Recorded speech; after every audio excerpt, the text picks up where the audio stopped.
"You don't belong here."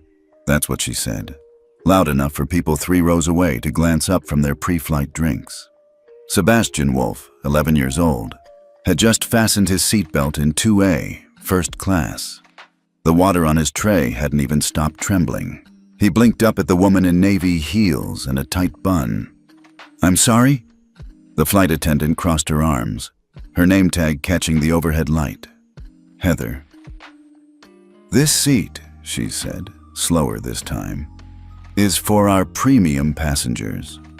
Sebastian reached into the front pocket of his gray hoodie and pulled out his boarding pass. "It says 2A. That's me." Heather barely glanced. Her smile was the kind adults use when they've already made up their mind. "Where are your parents?" "I'm traveling alone." Her eyes narrowed, and something in her tone sharpened. "Well, there must have been a mistake. Come with me. You'll sit in economy." Around them, the air thickened. No one spoke. One man lowered his phone. A woman stopped mid-sip. Sebastian sat still for a moment. I did nothing wrong, he thought, but saying it out loud wouldn't help. He grabbed his backpack and stood. He walked the aisle like it weighed 1,000 pounds. No one made room. No one met his eyes. Near row 3, a silver-haired woman, Mrs. Doris Elliott, watched silently. She'd seen it all. Her fingers tapped gently on her phone.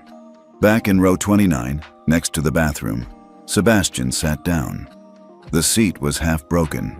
The air smelled like hand soap and old coffee. He pulled out his phone.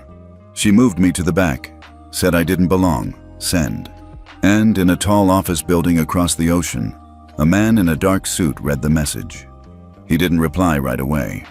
He just stood up and said to his assistant, "Activate the file, Ether 1, now." Sebastian stared at the screen, waiting. His legs barely touched the floor in the cramped economy seat, and the hum of the cabin seemed louder back here. Colder, too. He could still feel eyes on him, even though he was tucked behind a curtain and 2 rows of strangers. Maybe it was in his head, or maybe not. A ding broke the silence. "Which flight?" He typed back, quickly but carefully. "North Air 407, Munich to Denver, gate C12. She didn't even look at my ticket, Dad. She just told me to move." He hit send and tucked his phone away, letting it rest on his leg. Then he stared out the window. Clouds drifted below them, white and endless. But his stomach felt heavy, like the seatbelt sign was pressed against his chest. Up front, first class had moved on. Champagne glasses clinked. Someone chuckled at a business podcast in their noise-canceling headphones. Back in row 29, a flight attendant named Alicia leaned across the aisle to refill a cup of water. She had seen it happen. Not all of it, but enough. She remembered Heather's voice, sharp, dismissive, the way she hadn't even checked the manifest. Alicia had hesitated just for a moment. Should she speak up? Should she ask? But Heather had seniority, 15 years in. The kind of seniority that came with unspoken rules. Don't challenge the lead, don't get involved. Alicia looked down the aisle. She could just barely see the top of Sebastian's head. Small, still. Something about the way he hadn't argued, how he just nodded and walked, made her feel sick. In row 3, Mrs. Doris clicked open her TikTok app. She wasn't tech-savvy, not really, but she knew how to post. Caption: "Little boy in first class told to move. Didn't fight, just left. But why?" She hesitated, then hit upload. Somewhere over the Atlantic, 12,000 feet in the air, the story had already started traveling faster than the plane, and Sebastian didn't even know it yet. In the galley up front, Heather Lang poured herself a cup of coffee with one hand and straightened her collar with the other. She always believed presentation was part of authority. Crisp uniform, hair tight, voice calm but firm. The kind of presence that stopped people from asking too many questions. She didn't like being questioned. Alicia, the junior flight attendant, stood quietly by the tray stack, pretending to sort cups. She finally spoke, her voice careful. "Hey, was there an issue with the boy's ticket earlier?" Heather didn't even look up. You saw him. Hoodie, no guardian, sitting in 2A like he owned the place. But did you check the manifest? Heather blew lightly on her coffee and gave a short laugh. I've been doing this a long time, Alicia. You know when someone doesn't belong, you can see it, feel it. Alicia hesitated. He had a boarding pass. People print fake passes all the time, especially kids trying to sneak into first class. Alicia frowned. She'd heard of that happening, sure, but this felt different. The boy didn't sneak. He looked surprised, embarrassed, and he hadn't argued. Still, Heather kept talking, more to herself than anyone else. Honestly, it's not about one kid. It's about maintaining the tone. People see a child sitting in first, they assume it's a free-for-all. Then it's chaos. I acted quickly. That's what I'm trained to do. Alicia said nothing.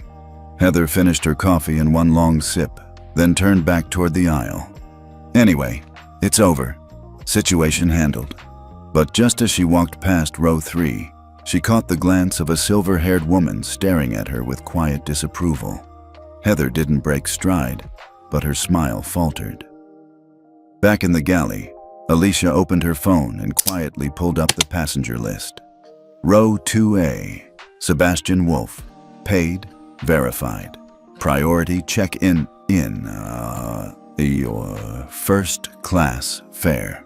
Her stomach dropped. Heather didn't just make a mistake. She made a judgment, and she didn't even bother to be right. What about you? Have you ever seen someone get judged before they even had a chance to explain themselves? If you were Alicia, would you have spoken up? Tell us below. Mrs. Doris Elliott never liked flying much.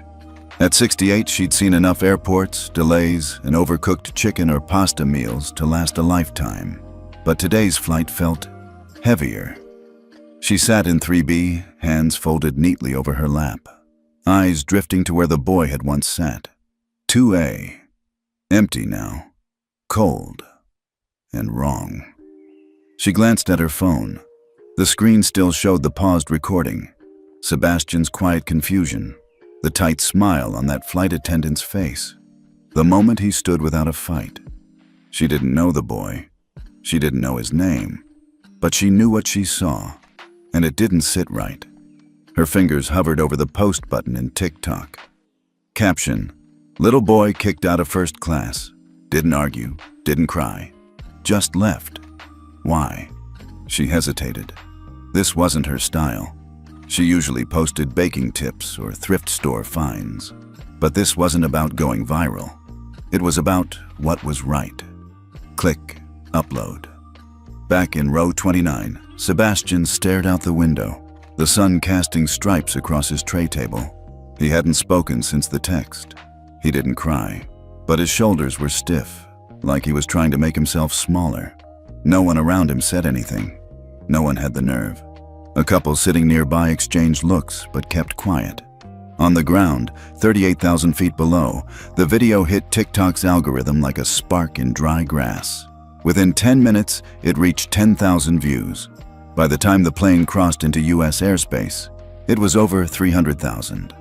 The comments poured in. Why didn't anyone say something? This makes me sick. You can tell he had a real ticket. Look how he didn't fight back. One comment read, "This better reach his parents. That airline needs to answer." And soon it would. The conference room on the 48th floor of Wolf Energy's Denver headquarters had a view of the entire skyline. Glass walls, oak table, a quiet hum from the air system that never stopped. Magnus Wolf stood at the window, phone in hand, unread messages stacking like dominoes. But his eyes were locked on just one. She moved me to the back. Said I didn't belong. He hadn't responded yet. Not because he didn't know what to say, but because he knew exactly what had to be done. Just minutes earlier, he'd been preparing for a contract signing, one that would make Wolf Energy the exclusive logistics partner for North Air's global expansion. It was a $1.2 billion deal. Years in the making. Everything aligned. Then came the video. His legal advisor had sent it with 2 words. You'll want to see this. Magnus had watched the entire clip. Watched his son be humiliated in silence. watched the woman in uniform wave him away like a mistake. And just like that, the deal didn't matter anymore. He turned to his assistant. "I need the Ether 1 portfolio opened. Full liquidity. We start acquiring now." She blinked. "Sir, that's the dormant acquisition fund." "I'm aware. Reactivate it. Quietly. We start with 12%. Go through Luxembourg, then Hong Kong. No headlines yet." "Yes, Mr. Wolf." "Yes, Mr. Wolf." He turned back to the window, jaw tight. He wasn't angry, not loudly. Magnus Wolf never shouted, but inside, something settled. A switch flipped. This wasn't about a contract. This was about dignity.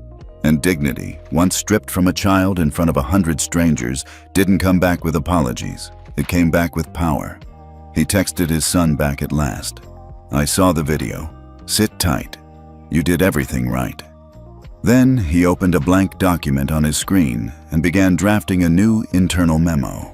Subject: Executive Realignment Opportunity, North Air Holdings. Because when people show you who they think you are, you show them who you actually are, preferably from the top. Somewhere over Newfoundland, the aircraft hummed steadily at 38,000 feet. Passengers napped. Podcasts played through wireless earbuds. The world seemed calm. But inside the cockpit, the mood had shifted. Captain Ron Everett glanced at the tablet mounted to his dash. A secure message had just come through, not from dispatch, not from tower control, but from executive operations. Priority alert. Upon arrival, crew manifest must be submitted for internal audit. Directive issued by North Air Executive Office. No external communication. Ron raised an eyebrow. He'd flown 30 years and only seen this kind of flag twice. Once during a security breach, and once during a major leadership overhaul. This wasn't routine. He didn't say anything out loud, but the silence in the cockpit became dense. Meanwhile, back in row 29, Sebastian sat quietly, arms folded. His backpack was zipped up and untouched. He hadn't spoken to anyone. He hadn't asked for anything. He'd simply waited, exactly as his father had told him. The notification on his phone had come through 5 minutes earlier. "I saw the video. Sit tight. You did everything right." Just 12 words, but they held more weight than the metal walls around him. Sebastian didn't know what his dad was planning. He only knew that when his father said, "I'll handle it," he did. In the galley, Alicia poured coffee, her hands slightly shaky. She'd seen the same glance from the captain when the message came through. Something was off. Very off. Heather, of course, was unaware. She passed through first class, calm as ever, smiling politely as she adjusted trays and offered extra napkins. From her view, the issue with the boy was handled. Over. Done. Behind her. But from 30,000 feet above reality, something had started moving beneath her feet. Something with reach, with memory, and with enough quiet power to reroute everything. And the moment the wheels hit the runway, it wouldn't be turbulence she'd feel, but consequence. The plane descended smoothly into Denver International Airport, golden sunlight brushing the cabin windows as if nothing had happened. Passengers stretched their arms, gathered headphones, and reached for their bags in overhead bins. Just another flight, ending like any other, but not for everyone. In row 29, Sebastian remained still. He hadn't moved since the seatbelt sign chimed off. While the rest of the plane leaned forward, eager to leave, he leaned back, calm, watchful. His phone buzzed once.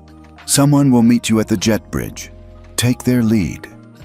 He slipped the phone back into his hoodie pocket without a word. In first class, Heather Lang checked her lipstick in the reflection of a closed monitor. She fixed her hair, straightened her scarf.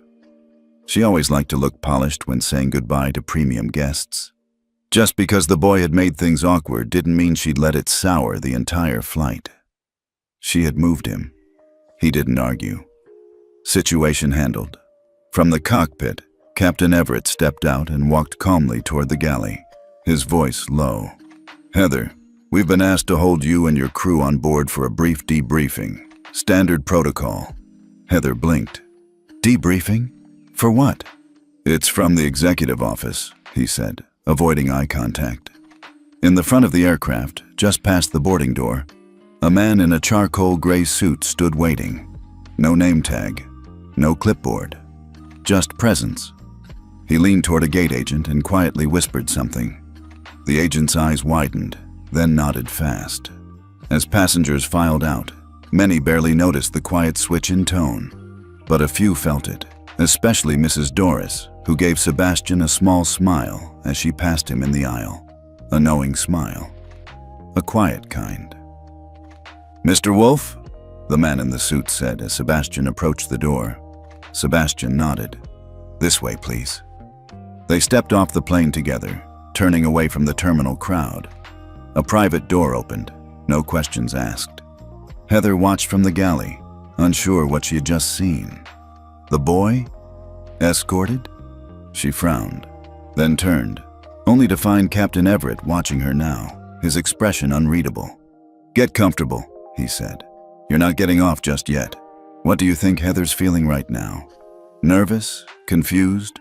Still in control? Drop your guess below." In a press room just across the airport's executive wing, cameras clicked, microphones hummed, and journalists sat poised, notepads ready. The Wolf Energy logo shined on a screen behind the podium. But it wasn't energy news anyone expected. A spokesperson stepped up first.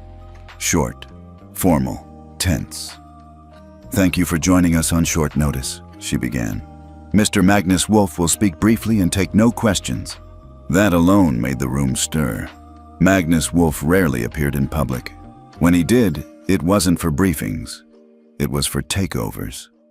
Seconds later, he entered. Dark suit, no tie, eyes steady. He didn't approach the microphone right away. He looked at the crowd, then down at a small slip of paper in his hand.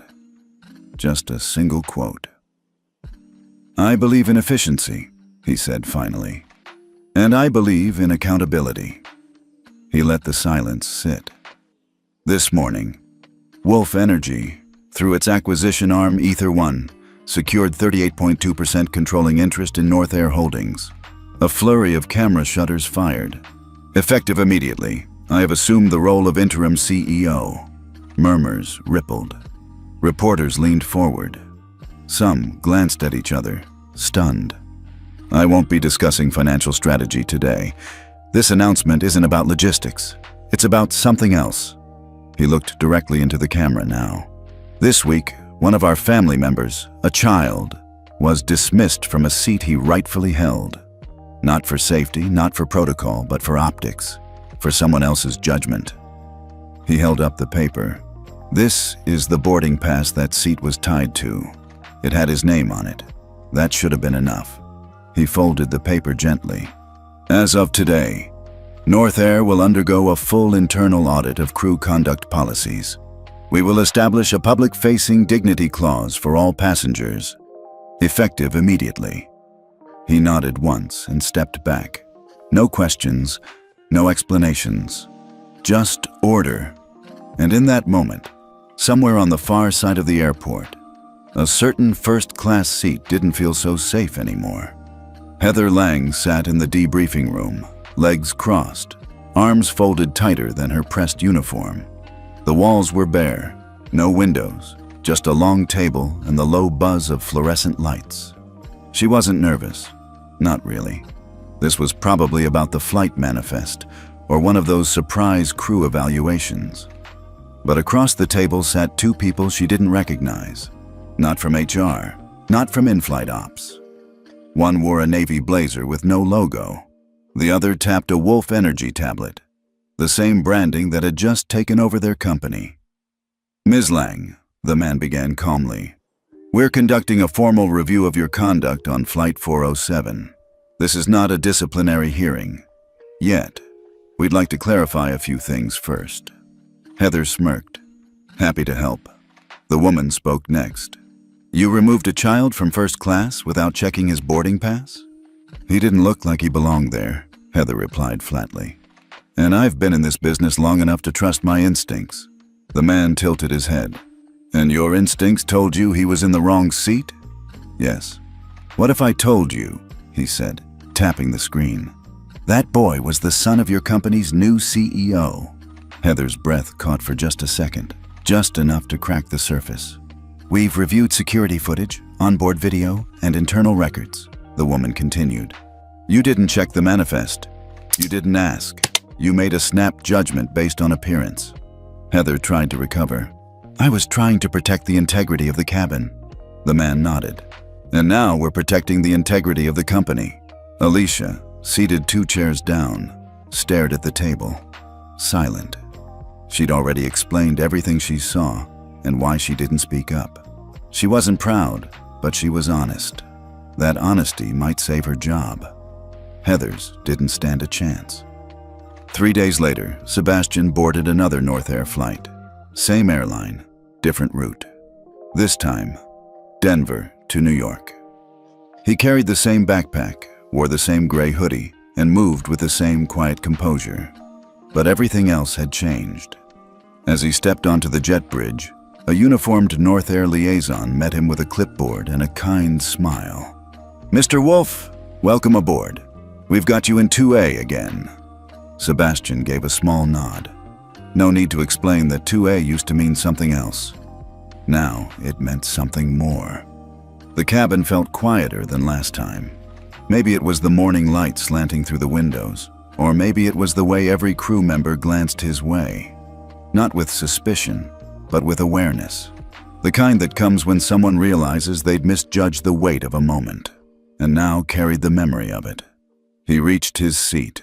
Same leather, same little water glass waiting. But this time, no one told him he didn't belong. A new flight attendant, middle-aged, calm voice, stepped forward. If you need anything, Mr. Wolf, please don't hesitate. He nodded politely. Thank you. Across the aisle, a businessman leaned in slightly, curious. Hey, I think I saw your story online. That was you, right? Sebastian glanced up, unsure how to respond. Before he could answer, the man added, Glad you held your ground. Quiet strength. It speaks volumes. Sebastian smiled faintly and turned back to the window. He didn't need to explain himself. The world had already filled in the blanks. Meanwhile, at 35,000 feet, an internal memo circulated through every department in North Air. All crew are now required to verify boarding status before approaching a customer about seat issues. No assumptions, no exceptions. The memo was signed by Magnus Wolf, interim CEO. Back in 2A, Sebastian took out his tablet. Not to text, not to scroll, just to read. Something about the calm in that seat made him want to learn again. His eyes scanned the screen, and for the first time since the flight to Denver, he felt steady. He belonged here, not because someone said so, but because the truth finally matched the seat. 2 weeks later, a quiet Q&A article was published in the Sunday edition of the Denver Ledger. The headline read, "The boy in 2A breaks his silence, briefly." No flashy photos, no PR polish, just a one-page column tucked between the editorial and the obituaries, written by a seasoned reporter who'd requested a short interview with the boy the internet couldn't stop talking about. And, to everyone's surprise, Sebastian Wolf said yes. They met in a small bookstore cafe in Aspen, not far from his school. No cameras, no microphones, just coffee for the reporter and a cup of hot chocolate for Sebastian. The reporter started gently. "You didn't say much during the whole situation. Why now?" Sebastian shrugged. "I'm not really saying much now either. Just enough." The man smiled. "Fair. So, let me ask the one question everyone keeps asking. Why didn't you speak up? Why didn't you push back when she told you to move?" Sebastian looked out the window for a second, steam rising from his mug. Then he said calmly, "Because I knew my seat was right." The reporter paused. "That's it?" Sebastian nodded. "I didn't need to prove anything. I had my ticket. I just didn't think I should have to argue to be seen." That one sentence, "I knew my seat was right," became the headline across dozens of reposts. Within hours, It was trending as a quote. Within days, it was printed on tote bags, posters, and classroom walls. Teachers used it in discussions about dignity. Parents used it to teach confidence. And former passengers from Flight 407 shared it in their own stories. Alicia, the flight attendant who'd stayed quiet that day, printed it and taped it inside her locker. I knew my seat was right. Even Heather, now permanently dismissed from North Air and quietly removed from the industry, saw it online, and for the first time, she didn't scroll past it. She read it slowly, not with anger, not with regret, but with recognition, because she finally understood. The loudest responses aren't always shouted. It was almost poetic, the way she walked through the same jet bridge she'd ruled for years, but now with someone else leading the way. Heather Lang's shoes clicked against the sterile airport floor, a sound that used to echo confidence. Now, every step sounded louder than it should. Her North Air badge had been revoked. Her uniform, neatly pressed, was a ghost of what she no longer held. 2 security officers flanked her quietly as she exited the HR office on the executive floor. No cuffs, no scene. Just silence, that kind of silence you feel more than hear. The formal decision had come that morning. Heather Lang is hereby disqualified from serving in any capacity within the airline industry under the North Air Aviation Group or its affiliates, effective immediately. This decision is permanent and not subject to appeal. The wording was cold, clean, final. She had fought it at first, tried to claim it was misunderstanding, that she was just doing her job, that she had protected the brand. But the footage said otherwise. The passenger manifest said otherwise. And most importantly, the world said otherwise. A single boy, sitting still, saying nothing, had done what decades of corporate memos couldn't. He'd held up a mirror. Across the airport, in a glass conference room with no press, no cameras, and no ceremony, Magnus Wolf sat across from a dozen executives in dark suits. They were discussing new crew training protocols, revised dignity clauses, and how to roll out bias recognition across international hubs. He didn't talk much. He let others present, explain, defend. He only spoke once, when someone asked if the changes might be seen as an overreaction. He looked up from the tablet and said, without blinking, "What seat would you want your child in?" No one spoke again for a full minute. Meanwhile, Sebastian was in Aspen, walking down the school hallway toward his science lab. A classmate passed and smiled awkwardly, half respect, half curiosity. He didn't mind it. He wasn't a symbol. He was just a kid who didn't flinch. In his backpack was the original boarding pass from Flight 407, not framed, not laminated, just folded and kept. He wasn't keeping it because he wanted to remember what happened. He kept it because it reminded him that knowing you belong doesn't require permission. Back in row 3 of that fateful plane, Mrs. Doris Elliott sat once again, this time as a guest of honor. The airline had invited her to speak at their private ethics seminar. She didn't wear makeup, didn't speak loudly. But when she played the 23-second clip she'd recorded, the room fell into a hush. And then she said softly, "You don't have to yell to be right. Sometimes sitting quietly is the loudest thing you can do." The cabin crew clapped. A few even stood, because they knew this wasn't about a seat. It was about a system, and one quiet boy had moved more than just his place on the plane. If you've ever been overlooked, mislabeled, or quietly told you don't belong, let this story remind you, you do. And maybe, just maybe, the seat you're in today is exactly where change begins. Thanks for flying with us. See you on the next story, Tell Tales.